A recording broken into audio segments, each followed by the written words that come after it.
going to share something with you. That might put me in a very negative light, yeah. Relationships are not my forte. See if someone grabbed at my wife or something completely different ballgame. I'll walk away from here, and this has been like a therapy session.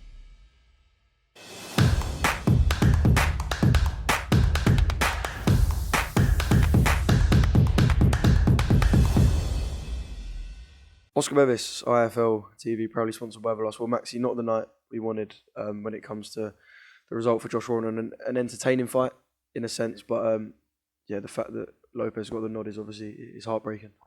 Yeah, I feel totally. I just feel horrible. It's just, I feel I've lost myself. Just totally deflated and down. But I feel we were hard done by. Lopez started well.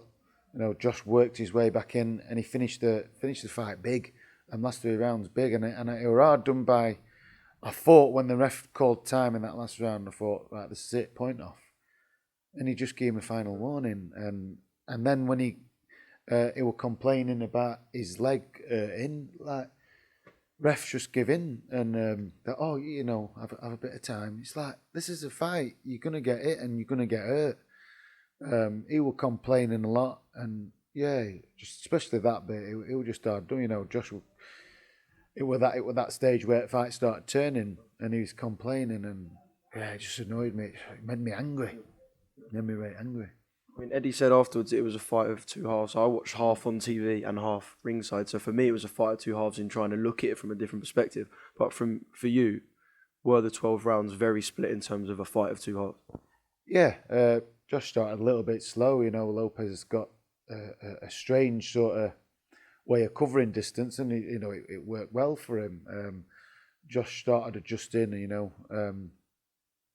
but when he really started working to body, which we were shouting and instructed him to do. That's when I feel Lopez, started feeling it and really started complaining more.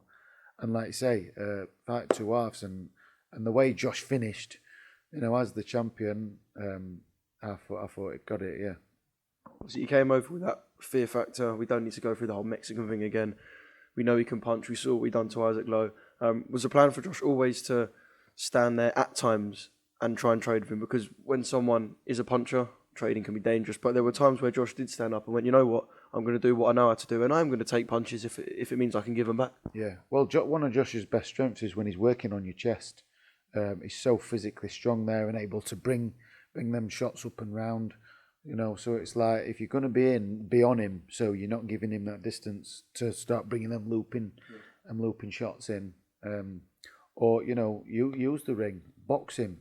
We said before, good fundamentals will win the getting establishing jab, boxing and move, and stick and move. But when you're in, be in close and get to work on that body. Yeah, I suppose it would be easy to lose sight when, of course, he's lost his world title tonight. Has lost by only a round as well, but I think it would be easy to lose sight and just say the world title's gone. It's going to be a hard road back. What's out there for him? Losing by only a round. So many big fights, so many big domestic fights. I mean, I heard Ben Davison and Sean talking at ringside. That's still a huge fight, so it's definitely not the end of the journey. Still massive things out there, and gutted tonight, but definitely still big nights out there.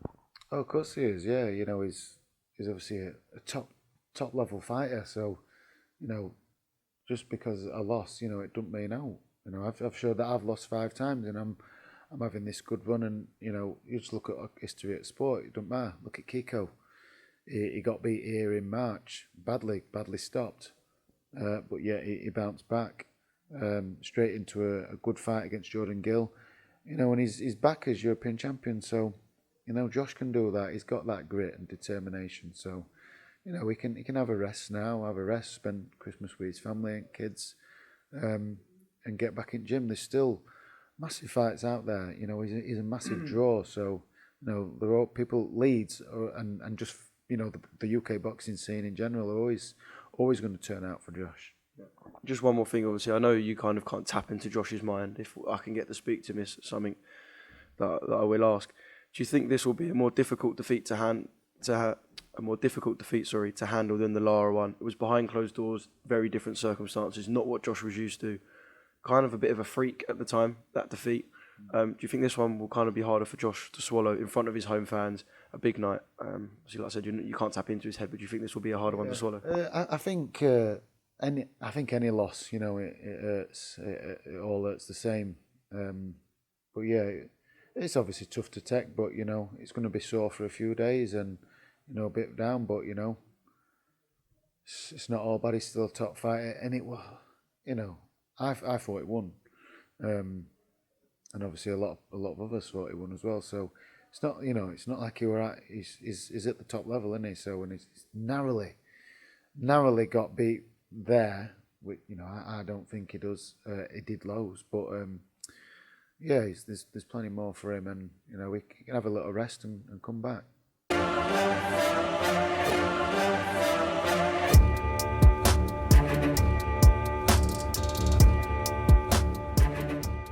I'm going to share something with you that might put me in a very negative light, yeah. Relationships are not my forte. See if someone grabbed up my wife or something, completely different ballgame. I'll walk away from here, and this has been like a therapy session.